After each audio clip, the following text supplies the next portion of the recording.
CM Revanth Reddy Ameerpet చౌరస్తాలో స్వర్గీయ దివంగత ముఖ్యమంత్రి ఎన్టీఆర్ విగ్రహం పెట్టారు. అయితే ఈ విగ్రహాన్ని పెట్టడం ఎవ్వరు కూడా వ్యతిరేకించడం లేదు. అయితే మనం ఒక విషయం మాట్లాడుకోవాలి.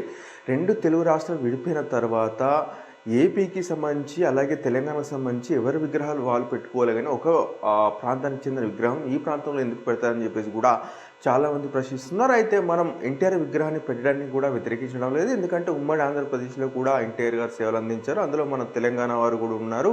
అంతేకాకుండా చాలా బీసీ సామాజిక వర్గాలను ఎన్టీఆర్ ప్రోత్సహించిన నేపథ్యంలో కూడా ఆయన విగ్రహాన్ని పెట్టడం ఎవరు కూడా వ్యతిరేకించడం లేదు. కానీ రాష్ట్ర ఆర్థిక పరిస్థితి బాగోలేదన్న పరిస్థితుల్లో కూడా ఒక్క రూపాయి కూడా లేదన్న సీఎం రేవంత్ రెడ్డి అయితే లక్షల ఖర్చు చేసి ఎన్టీఆర్ విగ్రహం ఎందుకు పెట్టారని చెప్పేసి కూడా చాలామంది అయితే ప్రశ్నిస్తున్నారు. మనం చూసుకోవచ్చు, రైతులకు సంబంధించి కూడా సమస్యలు అట్లనే ఉన్నాయి. ధాన్యం వడ్లు అయితే ఇప్పటి వరకు కూడా చాలా ప్రాంతాల్లో కూడా కొనుగోలు కేంద్రాల్లోనే వడ్లు ఉన్నాయి. ఇప్పటి వరకు కూడా వడ్లు కొనే పరిస్థితి కూడా లేదు. అంతేకాకుండా రైతు భరోసా సంబంధించి కూడా 2 విడతలు ఇచ్చారు. ఇంకా 3వ విడత రైతు భరోసా సంబంధించి కూడా రైతుల ఖాతాలో డబ్బులు జమ కాలేదు. అంతేకాకుండా కాంగ్రెస్ ఇచ్చిన హామీల్లో ముఖ్యమైనది ఏంటి, పింఛన్లు 2000 నుంచి 4000కు పెంచుతామని చెప్పారు. కానీ ఇప్పటి వరకు కూడా పెంచలేదు. సో ఇవన్నీ ఉన్నప్పటికీ కూడా అనవసరంగా ఎందుకు ఖర్చు చేస్తున్నారు?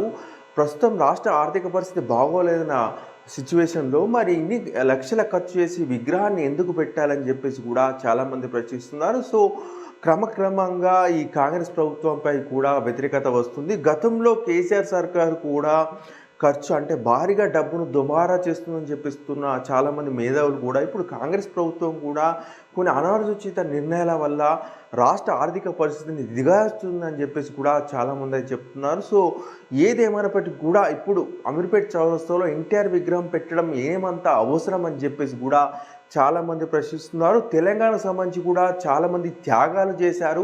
వారి విగ్రహాలు పెట్టకుండా ఎన్టీఆర్ విగ్రహం పెట్టడం ఏంటని చెప్పేసి కూడా చాలామంది అయితే ప్రశ్నిస్తున్నారు. సో దీనిపై కాంగ్రెస్ ప్రభుత్వం అయితే సమాధానం చెప్పాలి.